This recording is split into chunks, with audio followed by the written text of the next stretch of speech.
Hi friends, ಇವತ್ತು bisibelebath powder ಮಾಡೋಣ.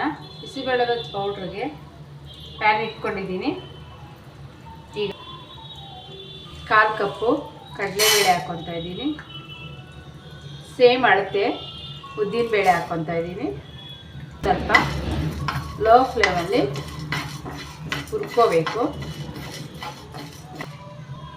ಈಗ ಕಡಲೆಬೇಳೆ ಉದ್ದಿನಬೇಳೆ ಹುರ್ಕೊಂಡಿದ್ದೀನಿ. ಈಗ ಸ್ವಲ್ಪ ಮೆಂತ್ಯ ಹಾಕ್ಕೊತಾ ಇದ್ದೀನಿ. ಮೆಂತ್ಯ ಸ್ವಲ್ಪ ಹಾಕ್ಕೋಬೇಕು.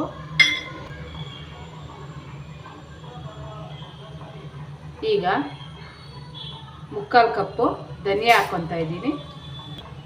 ಜೀರಿಗೆ ಮೆಂತ್ಯಕ್ಕಿಂತ ಸ್ವಲ್ಪ ಜಾಸ್ತಿ ಹಾಕ್ಕೊಬೇಕು. ಈಗ ಇದಷ್ಟನ್ನು ಹುರ್ಕೋಬೇಕು. ಈಗ ಹುರ್ಕೊಂಡಿದ್ದೀನಿ. ಸ್ಟವ್ ಆಫ್ ಮಾಡಿಕೊಂಡು ಈಗ ಇದೇ ಪ್ಯಾನ್ಗೆ ಸ್ವಲ್ಪ ಆಯಿಲ್ ಹಾಕ್ಕೊಂಬಿಟ್ಟು ಸ್ವಲ್ಪ ಬ್ಯಾಡಗೆ ಮೆಣಸಿನಕಾಯಿ, ಸ್ವಲ್ಪ ಖಾರದ ಮೆಣಸಿನಕಾಯಿ ಅಷ್ಟು ಸ್ವಲ್ಪ ಹುರ್ಕೋಬೇಕು. ಈಗ ಮೆಣಸಿನ್ಕಾಯಿ ಹುರ್ಕೊಂಡಿದ್ದೀನಿ, ಸೈಡ್ಗೆ ಎತ್ತಿಕ್ಕೋಬೇಕು. ಈಗ ಹಸಿ ಕರಿಬೇವು ಸ್ವಲ್ಪ ಹುರ್ಕೋಬೇಕು.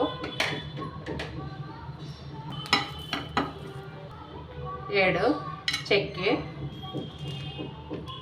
ಒಂದು 5-6 ಲವಂಗ, ಒಂದು 3 ಏಲಕ್ಕಿ ಲೋ ಫ್ಲೇಮಲ್ಲೇ ಹುರ್ಕೋಬೇಕು.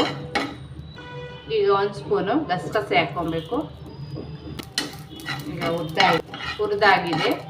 ಸ್ಟವ್ ಆಫ್ ಮಾಡ್ಕೊಂಬಿಟ್ಟು ಸ್ವಲ್ಪ ಆರಿದ ಮೇಲೆ ಮಿಕ್ಸಿಗೆ ಹಾಕ್ಕೋಬೇಕು.